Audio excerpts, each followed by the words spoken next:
वारंवार धनंजय मुंडे जे आहेत ते मुख्यमंत्र्यांची भेट घेतात. आज अजितदादा सुद्धा मग होते, सरकारवरती गडकरी होते. विश्वास त्यावेळेस राहणार सुद्धा नाही. ते त्यांचं काम आहे, ते भेटतील.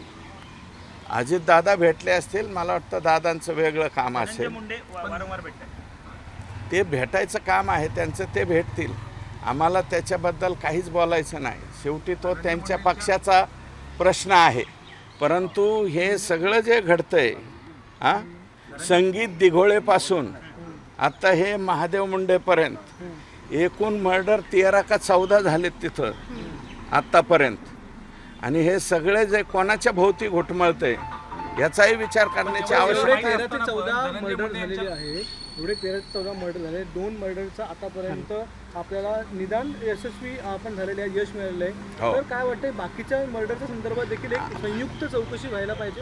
ती फाईल 100% उघडेल का? व्हायला त्या पाहिजे. फाईली उघडतील का परत? त्या सुद्धा फायली उघडले पाहिजे. अजून ते आंधळेचं बापू आंधळे जो आहे सरपंच, त्याच्यावरती नेमक्या गोळ्या कोणी झाडल्या, त्याचे नावं कोणी घेतले, तो एक बालाजी गीते का काय नाव आहे, तो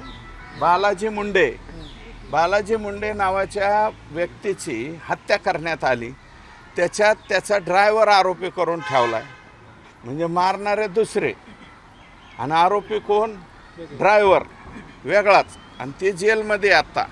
त्या आयुष्यामध्ये त्यांनी कुणाला ब सुद्धा म्हणलेला नाही, अशा पद्धतीचा तो ड्रायव्हर आहे. त्याची आता जेलमध्ये रवानगी करण्यात आली.